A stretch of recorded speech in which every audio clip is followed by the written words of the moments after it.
Good morning, everyone. Here we are, 5 days before the election. Our focus has been so largely on stopping and crushing the coronavirus. In terms of the election 5 days from now, we are confident, we are calm, and we are prepared. We are ready. We're ready to address the coronavirus in a way that is based on science, crushes the virus, and addresses the impact on the lives, the livelihood, and the life of our democracy. We are at a fork in the road. The path we have been on has taken us to a place where we're approaching 9 million infections, a path to 250,000 people who have died, a path that has taken us to tens of millions of people on unemployment, 8 million people falling into poverty, 17 million children food insecure, again, 23 million workers on unemployment. And the situation will worsen if we do not change our path. The HEROES Act has offered a path, science-based, well-funded, that honors our heroes, crushes the virus, and puts money in the pockets of the American people.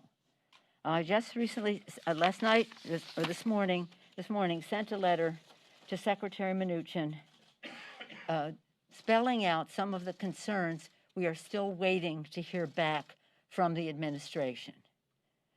In good faith, I believe both sides have gone to the table to discuss the priorities.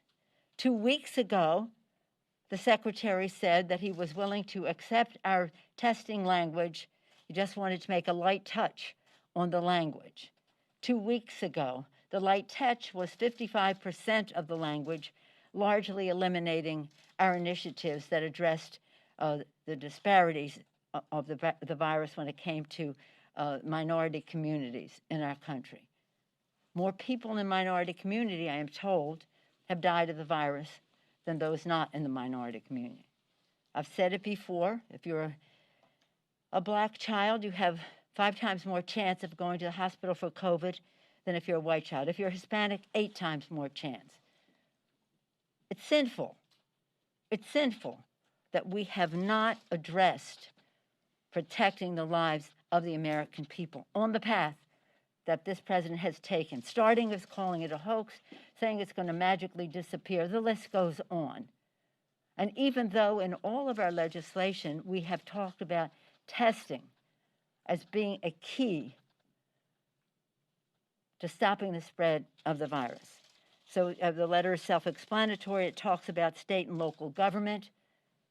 What is it? This statement that was even in the Wall Street Journal that said that state and locals face the biggest cash crisis. State and local governments face the biggest cash crisis since the Great Depression.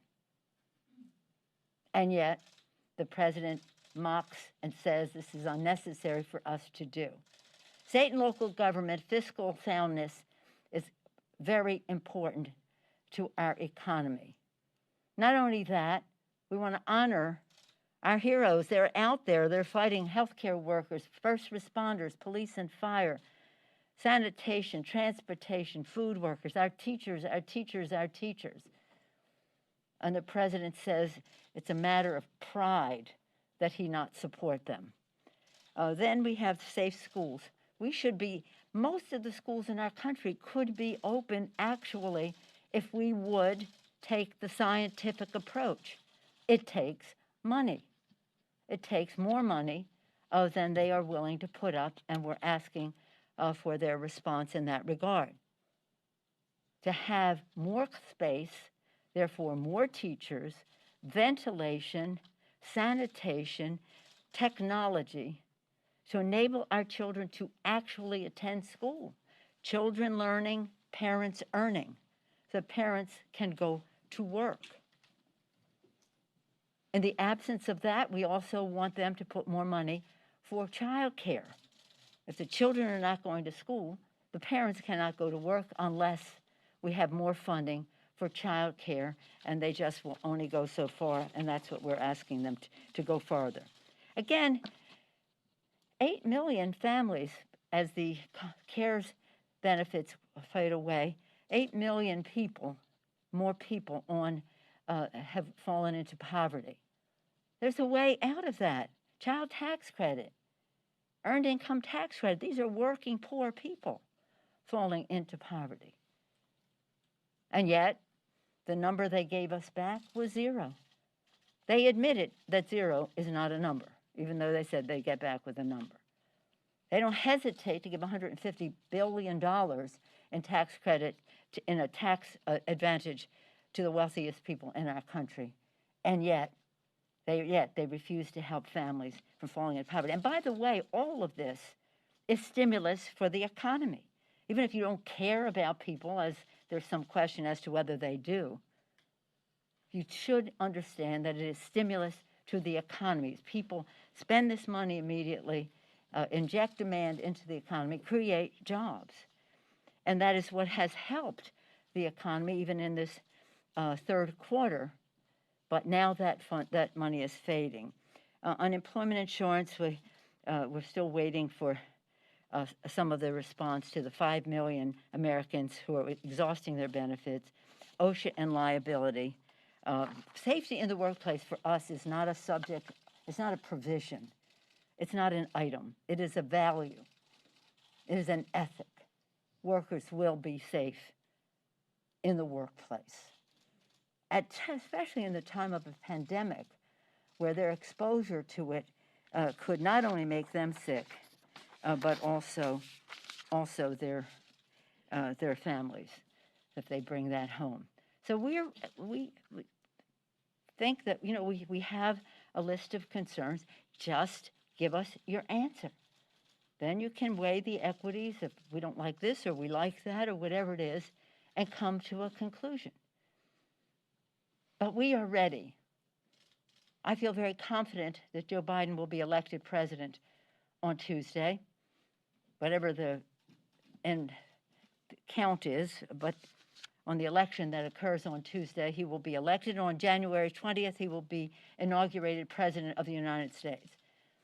So while we don't want to be overconfident or assume anything, we have to be ready for how we are going to go down a different path.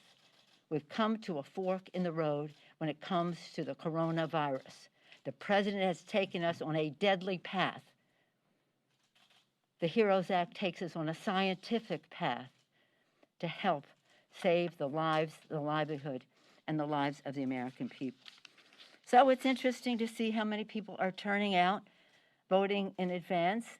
It's a real, whoever they're voting for, it's a joy to behold people exercising their civic duty, honoring the sacred right that we have to vote in our democracy.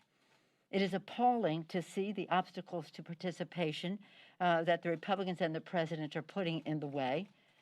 We complain when other governments try to undermine the integrity of our elections or the credibility of our elections. That's one country and another, credibility or integrity of our elections. But it's appalling when the President of the United States contributes to that placing doubt onto the credibility of our elections. And to have a president who has said he may not accept the peaceful transfer of power.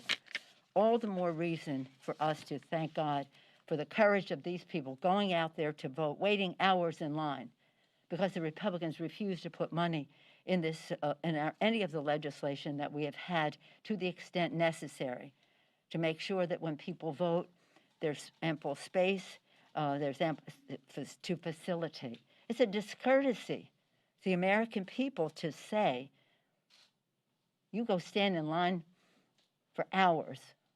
We can do something about it, but your time is not worth anything to us. So again, this weekend shall be very interesting to see how many more people will vote in advance. I hope that people will not depend on the mail, because they have done all they can to dismantle the postal system, but I salute our postal workers, our letter carriers, and those who are making the best of the situation. But even the Postal Service is saying it's too late now to mail. A first-class piece of mail to take more than 5 or 6 days to reach its destination is just speaks for itself. So here we are, and it's a remarkable, remarkable experience that our country has been through. Hundreds of thousands of people dying, millions infected, joblessness raging, poverty rates going up, 17 million children food insecure. And just to say something about women, in September alone, nearly 1 million people, 1 million women left the workplace. 1 million women left the workplace. And what's the president's message to women? We're getting your husbands back to work. Well, factually, it isn't even true, but in addition to that, what decade is he living in? What century is he living in? So completely removed from the realities of life, and that has caused death. With that, any questions you may have? Madam Speaker. Yes, Good morning.